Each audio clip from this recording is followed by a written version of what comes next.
అందరికీ నమస్కారం. ఆంధ్రప్రదేశ్ రాజకీయాల్లో కూటమి ప్రభుత్వం అధికారం వచ్చినాక వైసీపీ జగన్మోహన్ రెడ్డి గారి మీద ముప్పిడి దాడి చేస్తూ ఉన్నారు. ఏమని, నువ్వు దమ్ముంటే అసెంబ్లీకి రా, నువ్వు లెక్కలు తేల్చుకుందాం అని కొంతమంది నువ్వు అసెంబ్లీకి రాలేవు, 10 లక్షల కోట్లు అప్పులు చేశావు, ఏ ముఖం పెట్టుకుని అసెంబ్లీకి వస్తావు అని కొంతమంది, ఇలా రకరకాలుగా ఎవరికి తోచినట్టు వారు మాట్లాడుతూ ఉన్నారు.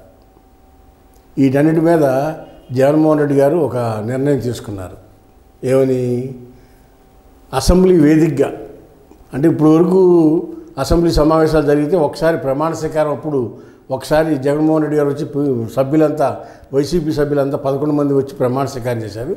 తర్వాత గవర్నర్ ప్రసంగానికి ఒకసారి జగన్మోహన్ రెడ్డి గారు మినహాయించి 10 మంది సభ్యులు హాజరయ్యారు. ఈ 2 సార్లు సందర్భాలు తప్పితే జగన్మోహన్ రెడ్డి గారు ఇక ఏ రోజు కూడా అసెంబ్లీకి రాలా.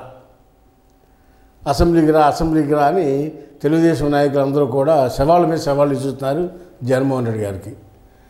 జగన్మోహన్ రెడ్డి గారు అసెంబ్లీ వేదికగా రేపు ఫిబ్రవరిలో జరిగే బడ్జెట్ సమావేశాలకి అసెంబ్లీకి హాజరవుతారని ఆయన సన్నిహితుల ద్వారా మనకు తెలుస్తూ ఉంది.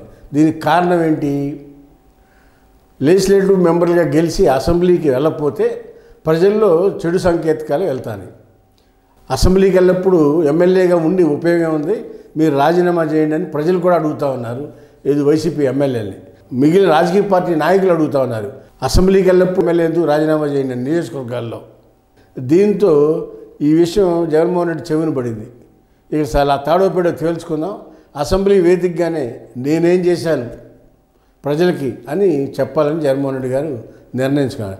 అదే వేదిక కూటమి ప్రభుత్వం 8 నెలలు అయింది అధికారంలోకి వచ్చి, మీరేం చేశారు, ప్రజలకు ఇచ్చిన హామీలను ఏ విధంగా తొంగలు దొక్కారు, మీరు హామీలు నెరవేర్చాలంటే ఎన్ని వేల కోట్లు బడ్జెట్ అవుతుంది, వీటన్నిటి మీద కూడా తాడోపేడో తేల్చుకుందామనే ఉద్దేశంతో జగన్మోహన్ రెడ్డి గారు రేపు బడ్జెట్ సమావేశాల్లో అసెంబ్లీకి వచ్చి అసెంబ్లీ వేదికగానే ఈ అధికార పార్టీని, కూటమిని ఉతికి ఆరేస్తామని మనకు తెలుస్తూ ఉంది. ఉతికి ఆరేయటం ఏంటో బాబు అని మీరు అనుకోవచ్చు, కరెక్టే. జగన్మోహన్ రెడ్డి అక్కడ అన్యాయం చేశాడు, ఇక్కడ చేశాడు, ఇచ్చేశాడు, సంక్షేమం చేశాడు కానీ డెవలప్మెంట్ చేయలేదు, ఇవన్నీ చెప్తా ఉన్నారు. ఆ సంక్షేమం ఇచ్చే, సూపర్ 6 ఇచ్చే కూటమి ప్రభుత్వం అధికారంలోకి వచ్చింది కదా, అవి నేను ఇవ్వలేను అన్నాడు జగన్మోహన్ రెడ్డి. సంవత్సరానికి 1,50,000 కోట్లు కావాలి ఈ సంక్షేమం అమలుపరచాలంటే, అంత బడ్జెట్ లేదు, అంత అవకాశం కూడా లేదని జగన్మోహన్ రెడ్డి గారు వీళ్ళకి కానీ హామీలు ఇవ్వాల. ఇవాళ చంద్రబాబు నాయుడు గారు ఏం చెప్పారు, నేను ఒక నీతి ఆయోగ్ పవర్ పాయింట్ ప్రజెంటేషన్లో చంద్రబాబు నాయుడు గారు చాలా అప్పుల్లో ఉంది రాష్ట్రం, రాబోయే రోజుల్లో ఈ పథకాలు ఇవ్వాలంటే చాలా కష్టం, అయినా కానీ నేను ఇస్తాను అని ఒక మాట, ముక్తసరిగా ఒక మాట చెప్పారు. అయితే ప్రజలకి ఏంటంటే ఇప్పుడే అనుమానాలు వెంటాడతానే, చంద్రబాబు నాయుడు గారు ఇస్తారా ఇవ్వరా, ఇవన్నీ సంక్షేమ పథకాలు, జగన్మోహన్ రెడ్డి అయితే అప్పు సొప్పు చేసి ఇచ్చాడు, ఈయన ఇస్తాడో ఇవ్వడో అని ప్రజల్లో అనుమానాలు అయితే ప్రారంభమైనాయి.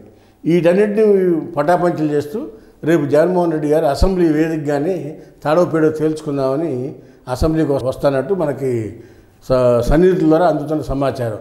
ఆ వేదికలోనే కూటమి ప్రభుత్వం ఇచ్చిన హామీల మీద మరొకసారి మాట్లాడేందుకు అవకాశం ఉంది.